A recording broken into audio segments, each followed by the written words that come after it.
కాజు రొయ్యల ఫ్రై చాలా టేస్టీగా, చాలా హెల్తీగా ఇట్టే మీకు ఒక 10 నిమిషాల్లో తయారీ విధానం వివరంగా చెప్తానమ్మా. మరి నాతో పాటు వీడియో చూడడానికి వస్తారా? ఒక్కసారి చివరి వరకు చూడండి. తర్వాత ఏ రెస్టారెంట్లకి మీరు వెళ్ళరమ్మా. అంత ఈజీగా, అంత పర్ఫెక్ట్గా ఉండిద్ది. సరేనా? ముందుగా కొద్దిగా 250 గ్రాములు కార్న్‌ఫ్లోర్ మొక్కజొన్న పిండి తీసుకోండమ్మా. ఇప్పుడు పక్కన ఇంకో గ్లాస్లో సగమే వేసుకోవాలమ్మా బియ్యపు పిండి, రైస్ ఫ్లోర్. సరేనా? ఇది కూడా మనం 250 గ్రాములు కాదు, దాంట్లో హాఫేనమ్మా. ఇలా కార్న్‌ఫ్లోర్ అనేది మెత్తగా ఉండిద్ది, బియ్యపు పిండి అనేది కొంచెం బరగ్గా ఉండిద్ది. అందుకే మీకు అంత డిఫరెన్స్గా చూపిస్తున్నాను. ఇప్పుడు ఈ రెండింటిని మనం ఏం చేయాలంటే, రొయ్యల్ని శుభ్రంగా వాష్ చేసుకుని కేజీ రొయ్యలమ్మ ఇవి. ఇలా రొయ్యల మీద ఈ కార్న్‌ఫ్లోరు, ఈ బియ్యపు పిండి కూడా మొత్తం వేసుకుని ఒక్కసారి మీ చేత్తో బాగా కలుపుకోండమ్మా. సరేనా? ఇది అంతా కలిసేలాగా రెండు ఏది మిగల్చకుండా ఆ 2 పౌడర్లు వేసేయండమ్మా. ఇప్పుడు మీరు ఇలా చేత్తో చక్కగా కలుపుకున్న తర్వాత 1 టేబుల్ స్పూన్ అల్లం వెల్లుల్లి కొద్దిగా పసుపు వేసి మిక్సీ పట్టించుకోండమ్మా. ఇంకో 1 table spoon masala powder, 1 table spoon salt, అర టేబుల్ స్పూన్ పసుపు, 1½ టేబుల్ స్పూన్ కారం.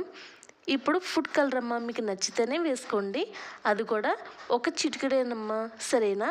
ఇలా వేసుకొని ఒక్కసారి కలుపుకోండమ్మా. మీరు కొద్దిగా 1 బై 1 నీళ్ళు వేసుకుంటూ కలుపుకుంటూ ఉంటే మీకు పర్ఫెక్ట్గా మీకు మొత్తం పట్టేలాగా కలిసిద్దమ్మా. సరేనా? ఈ విధంగా ఒకేసారి వేసుకోకండమ్మా, నిదానంగా కొద్దిగా వేసుకోండి వాటర్ అనేది.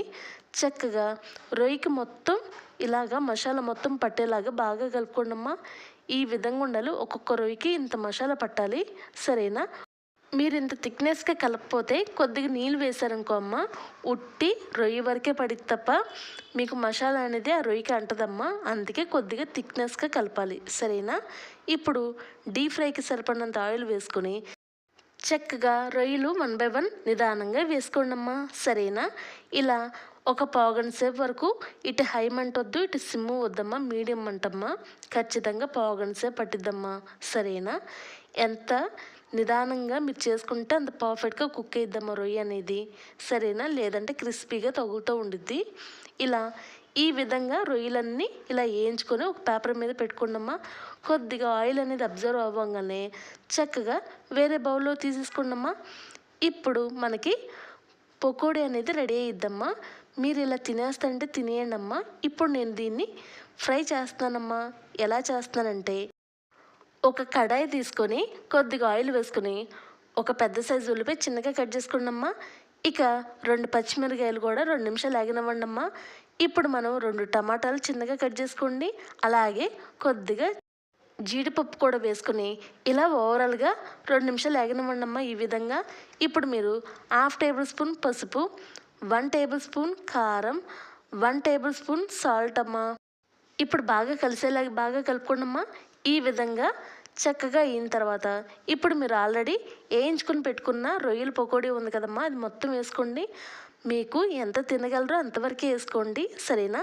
ఈనాడు వేయించినవన్నీ వేయక్కర్లేదు. సరేనా? ఇలా వేసుకొని చక్కగా కలుపుకోండి.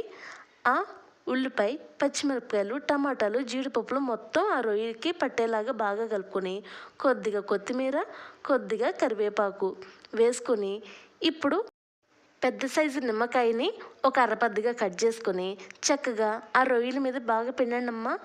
ఇక ఆ నీళ్ళు మొత్తం పిండిన తర్వాత ఒక్కసారి కలుపుకోండమ్మా. ఇలా కలుపుకున్న తర్వాత లాస్ట్లో మనం చక్కగా ఒక అర టేబుల్ స్పూన్ ధనియాల పౌడర్ అమ్మా.